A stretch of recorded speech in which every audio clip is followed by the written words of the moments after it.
At ngayon, sumasama sila sa panawagan ng mapayapang pagbabago. Marami pong community ganyan sa Quezon City.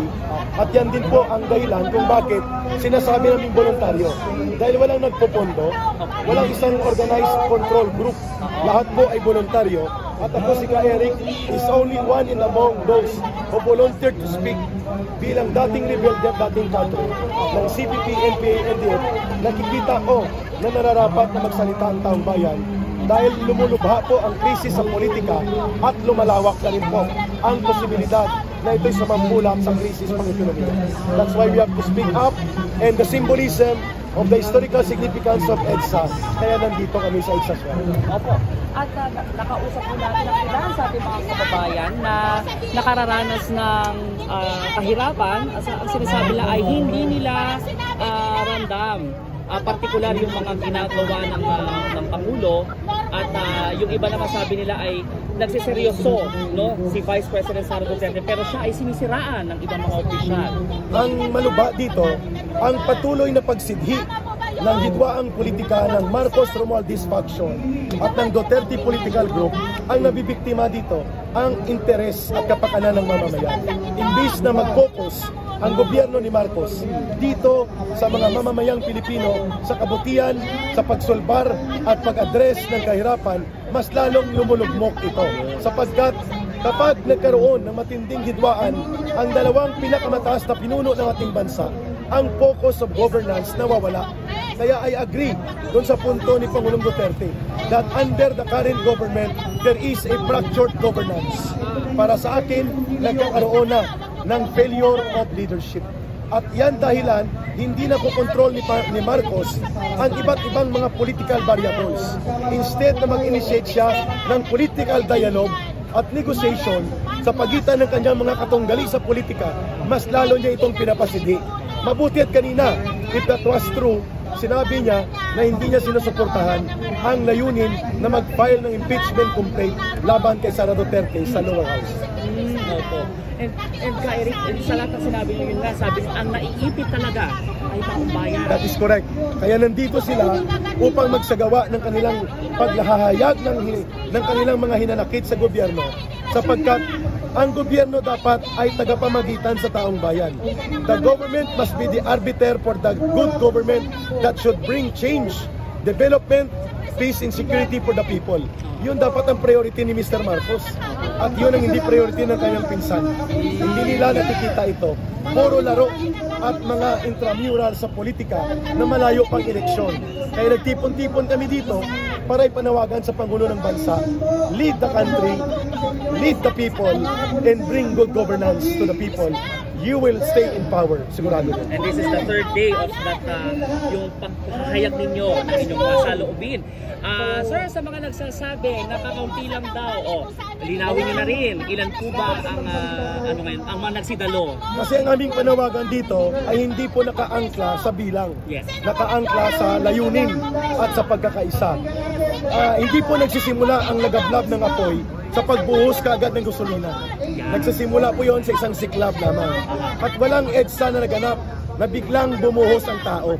Ibig sabihin po, ang numero ay hindi mahalaga.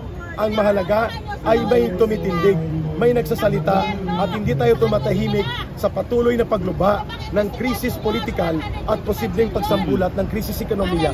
Ang mahalaga ay hindi po ang bilang, kung hindi ang layunin ng mga taong nagkakaisa. Ang layunin at paninindigan. Tama po.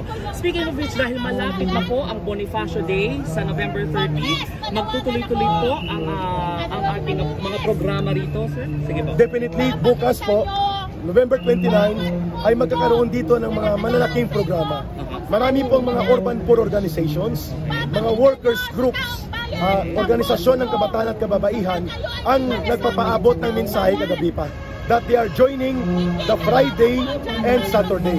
Ang Friday ay Bispiras o Pamorningan, Vigil Night, para sa isang malaking pagkilos sa EDSA area sa darating po na November 30. At yan ang dahilan kung bakit unti-unti kaming nagtitipon-tipon dito para muling maglagablab at mapukaw ang damdamin ng mamamayan na tumulong na magnumbalik ang mabuting pamamahala at pag-unlad ng ating bayan sa pamamagitan ng mabuting pamumuno sa pamahalaan. Yes.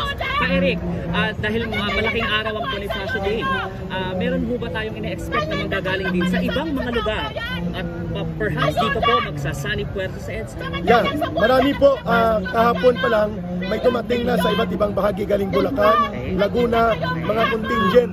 And bukas ng hapon hanggang gabi magkakaroon po ng vigil at pamorningan dito sa EDSA Shrine.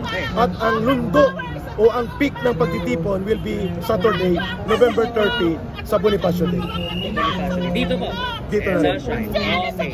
Maraming salamat ka, Eric, sa inyong maraming mga nakatutok at mukhang din, yun din ang invitasyon na rin sa mga tao na dumalo, kumbaga, no?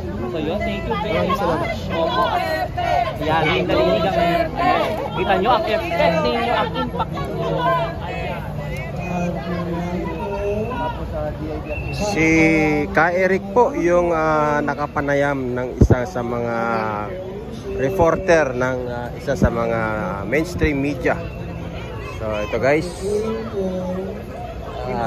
tingnan natin, merong isang ali dito na tilag baga parang galit na galit. Sandali lang guys. Ang bilis ang public service na nakakatulong ka agad siya. Kayo, Congress, ngayon na kayo nagsilabas. Bakit eleksyon? Lumabas na naman yung pondo nyo. Bago kayo tumira sa binuto namin na minahal namin Pangulong Duterte, ang taong bayan, pakinggan nyo at irespeto nyo ang bawat buto namin. Dahil hindi naluluklok ang Pangulong Duterte kung hindi binoto ng taong bayan para tugunan ang panawagan niyang labanan ng war on drugs. War on drugs! Ginusto ng taong bayan dahil napagod na kami sa kakaiwas ng mga adik, snatcher, na naghari-harian sa bayang ito. During the 30 time, ang buhay namin, nakaramdam kami ng kaginhawaan na lahat ng adik, magnanakaw, nagtatago, hindi namin nakikita. Walang slash ang bag namin pag pumunta ng Divisoria. Kung saan kami naglalakad, kung saan yung area na bigla ka nalang saksakin. Pag may kinuha sa'yo, wala na. Tuwang-tuwa kami sa war on drugs si Presidente Duterte. Kayo ba, Congress? Anong naramdaman nyo? Yun ang kaisa-isa naming pag-asa. Tapos ngayon, sisiraan nyo, yuyurakan nyo ang pagkatao ng Pangulong Presidente Duterte sa war on drugs, sa bias pa. Investigation nyo, parang biktima ng mga kriminal. Ang pinaglalaban nyo, sino ba mahalaga sa bayang ito, mga kriminal? Na walang kwentang tao sa mga bayang ito. Ganun ba kayo? Ganun ba ang titig nyo? Pagkasabi sa bayan, sinabi nyo, kasi may talagang basol, kung yan ang piso. Yan ba ang gusto nyo kaya? Sa investigation na yan.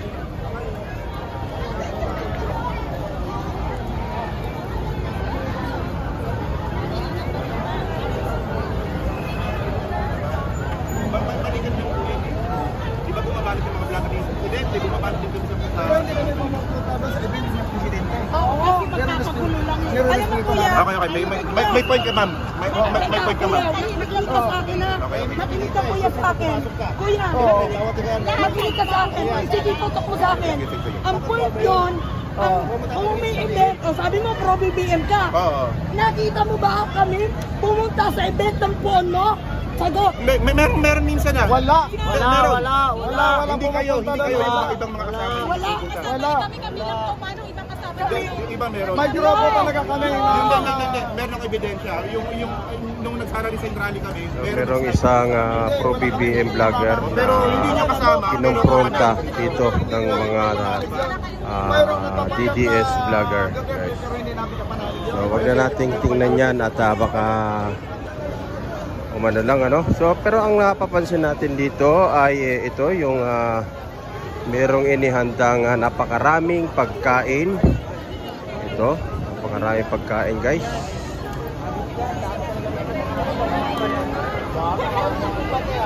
Haba na ng pila.